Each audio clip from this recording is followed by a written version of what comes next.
خانہ کعبہ کو کون اور کب تباہ کرے گا؟ رسول کریم صلی اللہ علیہ وآلہ وسلم نے فرمایا، قیامت کی سب سے بڑی نشانی یہ ہے کہ ایک مرد مکہ میں داخل ہوگا جو کہ خانہ کعبہ کو گرا دے گا، خانہ کعبہ کے ٹکڑے کر کے سمندر میں پھینک دے گا۔ جو اس آدمی کی نشانی یہ ہے کہ وہ بسم اللہ الرحمن الرحیم۔ ناظرین، خانہ کعبہ اللہ کا گھر ہے اور اس کی حفاظت کی ذمہ داری بھی خود اللہ تعالیٰ نے لی ہے، لیکن یہ قیامت کی نشانیوں میں سے ایک نشانی ہے۔ ایک شخص خانہ کعبہ کو گرا دے گا۔ ناظرین، اس واقعے کی تفصیل سے پہلے آپ کو بتاتے چلیں، جب یمن کے بادشاہ ابراہم نے خانہ کعبہ کو گرانے کی کوشش کی تھی تو اس کا کیا حشر ہوا تھا۔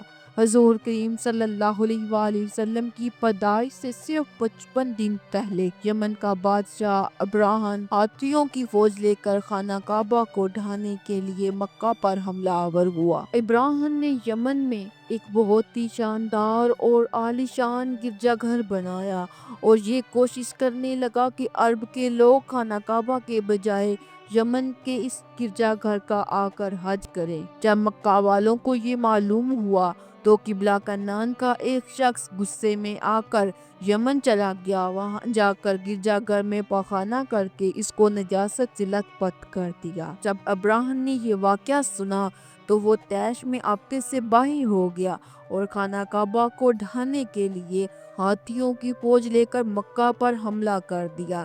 اس کی فوج کے اگلے دستے نے مکہ والوں کے تمام اونٹ اور دوسرے مویشیوں کو چھین لیا۔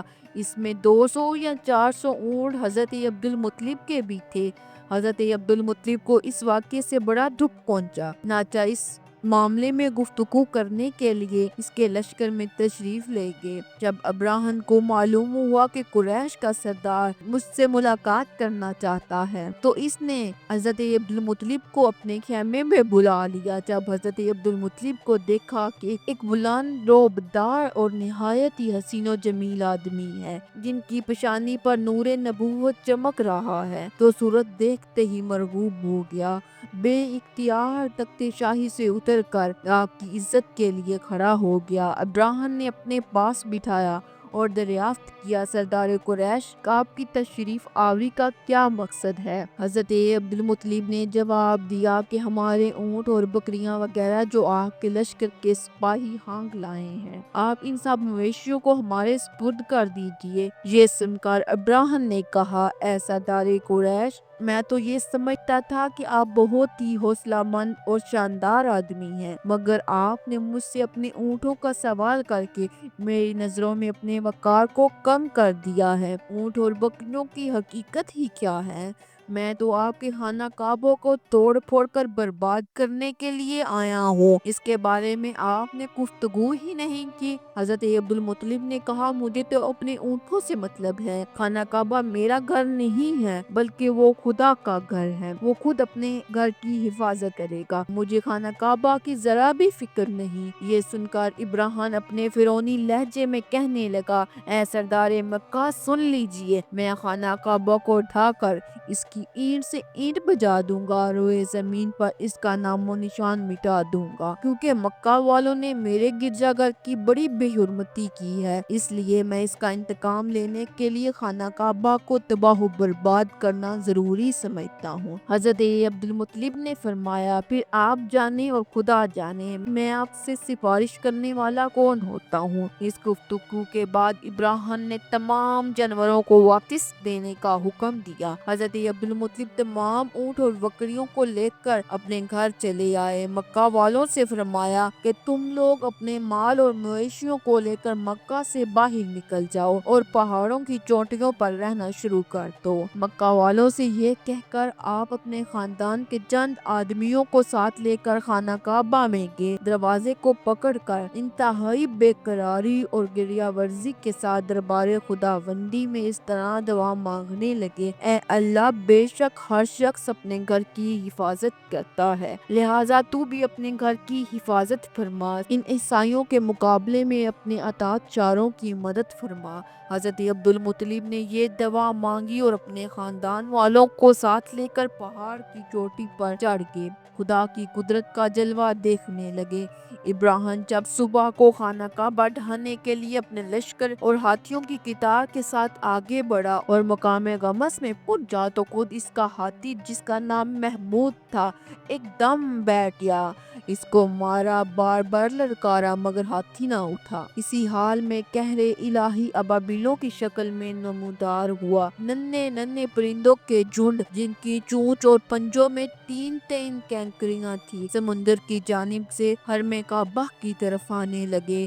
ابابیلوں کے ان لشکر نے ابراہیم کی فوج پر اس طرح سنگے باری شروع کر دی کہ ابراہیم کی فوج کو کچھ سمجھ نہ آیا۔ ابابیلوں کی سنگے باری خدا کا قہر و جبار، غضب الہی کی ایک ایسی مار تھی جب کوئی کینکری کسی فیل سوار کے سر پر پڑتی، اس آدمی کے بدن کو چیرتی ہوئی ہاتھی کے بدن سے پار ہو جاتی، کا ایک آدمی بھی زندہ نہ بچا، سب کے سب ابراہیم کے ساتھ تھی اور ابراہیم اس طرح ہلاک و برباد ہو کے منہ کی بوٹیاں اور ٹکڑے ٹکڑے ہو کر زمین پر بکھر گئے۔ چنانچہ قرآن مجید کی سورہ فیل میں اللہ تعالیٰ نے اس واقعے کا ذکر کرتے ہوئے فرمایا ہے، ارشاد فرمایا یعنی اے محبوب کیا آپ نے نہیں دیکھا کہ آپ کے رب نے ان ہاتھی والوں کا کیا حال کر ڈالا، کیا ان کے داؤں کو تباہی میں نہ ڈالا اور ان پر پرندے بھیجے تاکہ انہیں کینکر کے پتھروں سے مارے اور انہیں چبائے ہوئے بھوسے جیسا بنا ڈالے۔ جب ابراہیم اور اس کے لشکر کا یہ